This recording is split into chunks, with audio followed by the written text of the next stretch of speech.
So take us through one example that when you hear a good stock that you did not know about, or maybe you've been thinking about it on Twitter since you talked about it, how do you go from seeing that ticker or getting to know that company all the way to forming an opinion whether you would want to buy or sell or like let it go basically?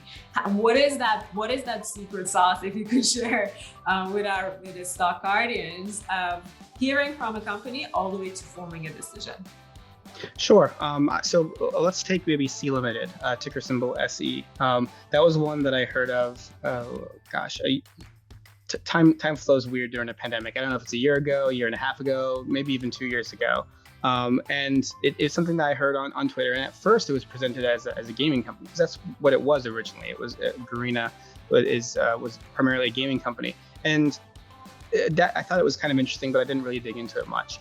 And later, as time went on, I just started to hear about how they're moving into e-commerce and digital payments and all sorts of other things, which piqued my interest considerably, because Mercado Libre is one of my largest winners, and it seemed like they were following maybe a similar path, right? A up and coming area of the world outside of the United States, one for Latin America, one Southeast Asia, and serving a growing middle class that's becoming wealthier, and dealing with a lot of people who maybe don't have the same attachments to a lot of the same traditional banking services and retail stores that we do in the United States.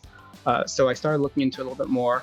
I would say that one connection, humans, we look for connections all over the place, and that was one of them to me. Like it's a lazy way to say it, that C is like the Mercado Libre of Southeast Asia, but it helps get you into that mindset of okay, maybe this is something worth looking into. And so I pretty much I started reading up on articles on Seeking Alpha and on Motley Fool. Started doing searches on Twitter to see what other people thought of C in terms of reading up on their founder. I like it when a company is founder led, and the founder has a lot of skin in the game. And I became really impressed by Forrest Lee and his story. Started doing some research into the economies of those areas, right? Like Latin America, there's a lot of things to like about that area. There's also a lot of things not to like, in terms of there's been a lot of issues with mismanaged economies, corruption in government, and currency fluctuations, and all sorts of things.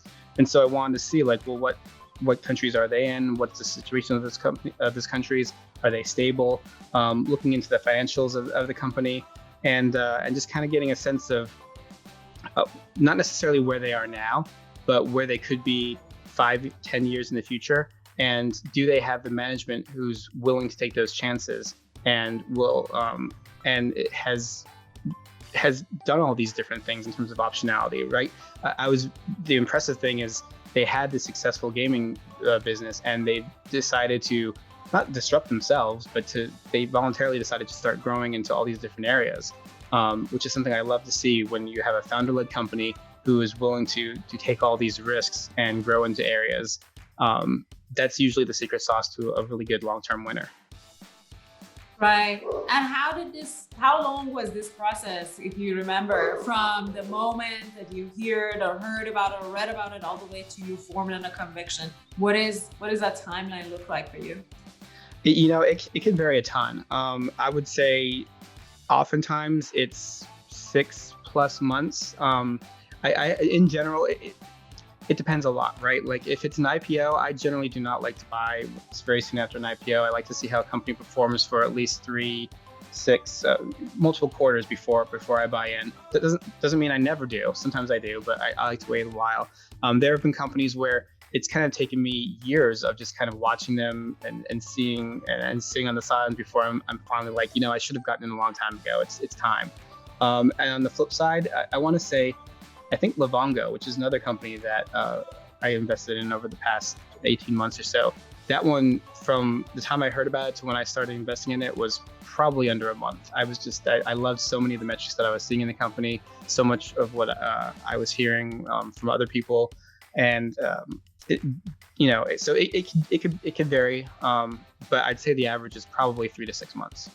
Wow, that's good. That speaks to your patience as an investor that you're willing to wait, because most people want to kind of hear about a stock and then by like in 30 minutes they make a decision and are like, oh, I'm gonna go in. But there's a downside to it. If people do very fast decision making, the conviction that you have about buying a stock doesn't get formed enough. So when the stock goes down, it's difficult to add because you haven't yet done the research to form that strong conviction that if it goes down.